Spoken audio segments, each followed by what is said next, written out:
and welcome to News 6. Today's show features the 6th grade class of Oakleaf Elementary in Kenton.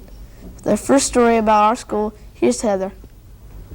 Gutentag, that means good day in German. At Oakleaf Elementary, we are learning the German language this month. Grades 2 through 6 will take part in a 6-week course in German. Each lesson lasts about 30 minutes, and we will learn how to use numbers and letters in German. We also learn words and sentences spoken in the German language. Our teachers for this course are students in Kenton High School. They are doing it as a requirement for their German class. What do celebrities like Orson Welles, Lawrence Welk, Jimmy Stewart, and Dick Cavett have in common with Kenton? They all have been members of the International Brotherhood of Magicians, which has its home office in downtown Kenton. This worldwide organization was founded in Kenton by W.W. Durnbin in 1926.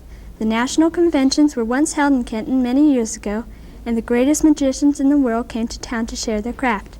But now the conventions are held in larger cities because the membership is too large for Kenton. The Brotherhood of Magicians has about 8,000 members in the United States and 2,000 more in other countries. So if you see a famous magician on television, like Mark Wilson or Doug Henning, remember that he is probably a member of the International Brotherhood of Magicians located in Kenton. Next is Kelly with more stories about our community.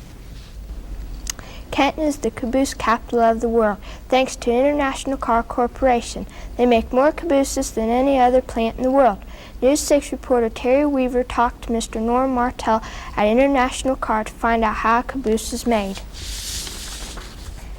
Very similar to an automobile in that we have a very small production line that makes cars or makes cabooses much like they make the automobile. You first of all will start out with establishing an underframe, or that might be called the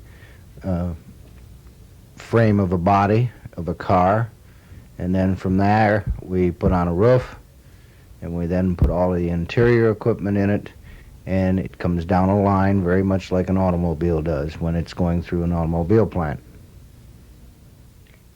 How long does it take to make one caboose? Well, from the time we first start fabricating parts for the car or for a caboose, it will take approximately 21 days from start until it goes out the other end of the paint shed and is ready for shipment to the customer. If you're not shopping for a real caboose, maybe you'd be interested in a model train from Vern's hobby shop. For 30 years, Vern Gaston has worked with model trains, and his own collection has grown from Christmas and birthday presents. Vern built a mountainous train set all by himself. His large and interesting set is 4 feet wide and 12 feet long. Vern also has a racetrack for model cars. He has owned this track for 9 years, and many people come to Vern's on weekends to race their model cars. With more stories about Kenton, here's Mike. One company in Kenton helps to keep Old Glory flying out over the United States. The Bartol Company makes flagpoles and is one of the top producers in the nation. They have made poles for Disney World in Florida and the Air Force Academy in Colorado. They've also supplied many foreign countries with flagpoles. Bartol makes 4 types of flagpoles, and the tallest ones reach as high as 110 feet. The longer flagpoles have to be made in sections so they can be sent easily to their destination. The flagpoles can also be painted in any color to match the color of a building or a house. Toll painting is the art of transferring a pattern to a tin object and painting it with oil or acrylic paint. It was brought to America many years ago by the French and Dutch immigrants. This form of art is now brought to Kenton by Mrs. Janet Jones, who teaches other people how to toll paint. Mrs. Jones has toll painted for 4 years and enjoys giving lessons. It takes about 12 weeks to learn how to toll paint, and the class meets twice a week. But once you've learned this form of art, you can make many beautiful and decorative pieces that can add a spice to your home. Now back to Carrie with our final story. Kenton 9th grader Donny Klapsaw is only 16 years old, but he has a collection of Army equipment that would rival many museums. He began his collection when he was 6 years old by going to auction with his mother. Now his room is packed with all kinds of war supplies.